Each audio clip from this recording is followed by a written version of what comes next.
கண்களை மூடி பக்தியோடு நாம் ஜெபிப்போமாக. எங்களை அனுதினமும் காத்து வழிநடத்தி வருகிற அன்பான ஆண்டவரே, உம்மை முழுமனதோடு போற்றுகிறோம், துதிக்கிறோம். நீ செய்த எல்லா நன்மைகளுக்கு நன்றி கூறி உம்மை ஆராதனை செய்கிறோம்.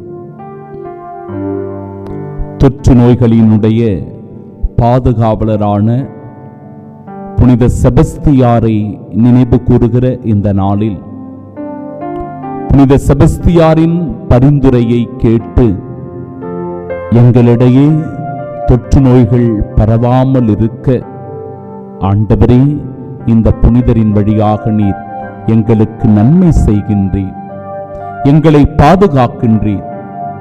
குறிப்பாக காலரா, அம்மை, கொரோனா போன்ற தொற்று நோய்கள் மனித இனத்தை அழித்தபோது, மனிதர்களுக்கு அச்சத்தை உண்டாக்கிய போது, இப்படிப்பட்ட புனிதர்களிடத்தில் நாங்கள் ஓடோடி வந்து தஞ்சமடைந்து கெஞ்சி மன்றாடுகிற போது அவர்களின் பரிந்து பேசுதலினால் நாங்கள் இப்படிப்பட்ட வியாதிகளிலிருந்து, வருத்தங்களிலிருந்து, துன்பங்களிலிருந்து விடுதலை பெறக்கூடிய பாக்கியத்தை தந்தீரே. உமக்கு கோடான கோடி நன்றி சொல்லுகிறோம்.